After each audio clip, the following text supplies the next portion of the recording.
When I said publicly in 1991 that the Earth was a living entity that we could communicate with and could communicate with us, people just dubbed me crazy. And now we're seeing scientists who have studied this coming to the same conclusion. Yes. The bottom line is this: everything is conscious. What we call creation is like an ocean of infinite energy, which is manifesting itself in different forms. It's like we may perceive ourselves as droplets, if you like, individuals. But if you put a droplet in the ocean, where does the droplet end and the ocean start? The ocean is the droplet is the ocean, and it's the same with us. You may look as you do, I may look as I do, that wall may look as it does, but they're all expressions of the same energy field, manifesting in different ways. So, of course, the planet itself is a living, thinking, emotional entity.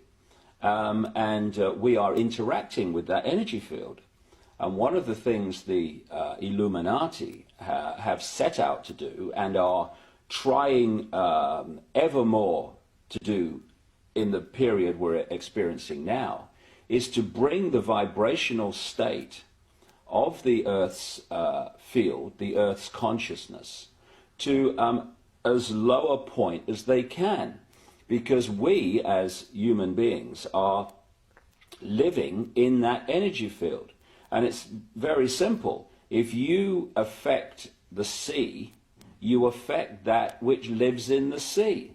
And so the more that they can lower the vibrational state of the planet, the more it becomes, if you like, treacle-like density.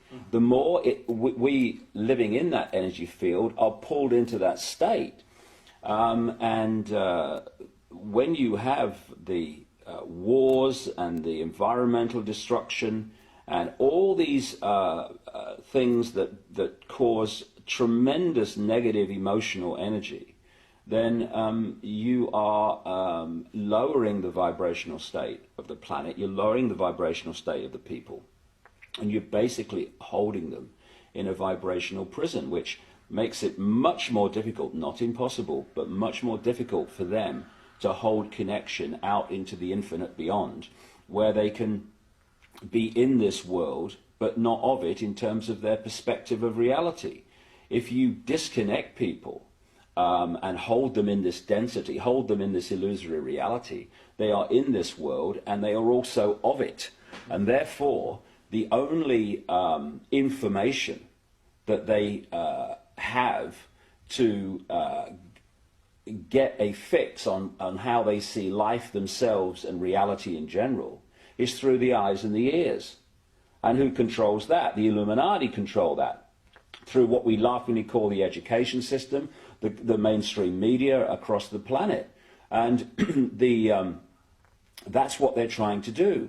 They're trying to disconnect us from multidimensional infinity so that we don't see the world from that perspective and therefore see through the illusion and see through the nonsense and see through the lies.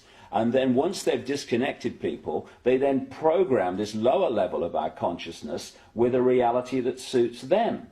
And this is why people who have had a different perspective on life, a different perspective on reality, who have held that connection to some extent out into the infinite, and have expressed that view, expressed that vision of reality and possibility here, they're the ones that are dubbed crazy, lunatics, and dangerous. Why? Not because they are, but because from the point of consciousness that they are perceiving this world, to people who are here, the vast majority, that is just crazy.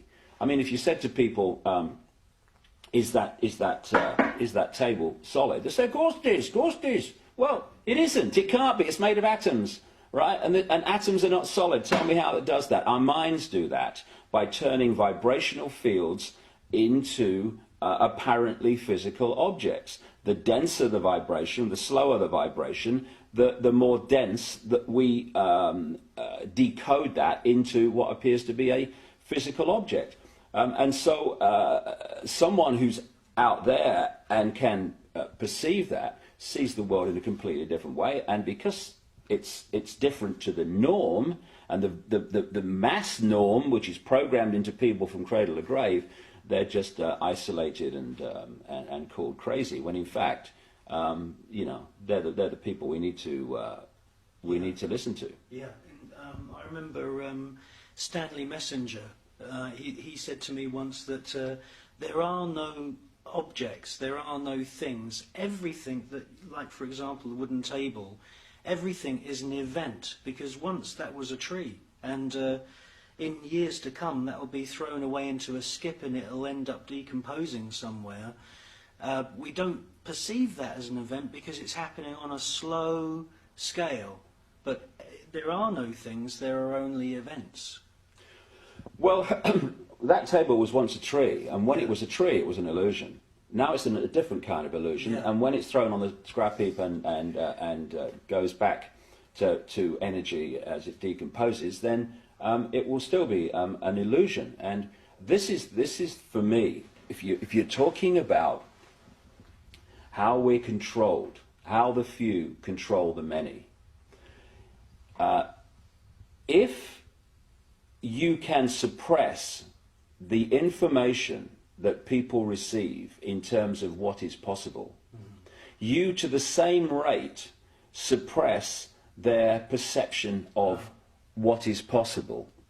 Okay, now once you have accepted that what we're told is possible is how it is, then you're living in a box that big. So anyone that starts to talk about things that are beyond that perception of possibility, you immediately dismiss them as crazy. And I'll give you an example of what I'm talking about. A few centuries ago, when people said the Earth was a sphere, they were perceived as crazy and dangerous. And one of the reasons was that if you lived on the bottom of a ball, you would fall off, right? Now, once you introduce the law of gravity, what appears at first sight to be a nonsensical idea becomes perfectly logical. However, if you suppress at that time knowledge of the law of gravity, then people are going to dismiss the truth because they can't perceive that the truth can be possible. And when you're talking about entities that shapeshift, that appear and disappear, UFOs that appear and disappear, if you program the population to believe that this world is all there is, that this is a solid world of solid individual objects, then the idea of things appearing and disappearing or shape-shifting from one state to another, to that sense of perception, is totally ludicrous. But once you introduce the suppressed knowledge, which is that this world is not solid, and what we're living in is basically symbolically a radio station, in terms of all the radio and television stations broadcasting to this place now are all existing in the space that I'm sitting in. I can't see them. They are not aware of each other unless they're really close on the dial, because they're on different frequencies.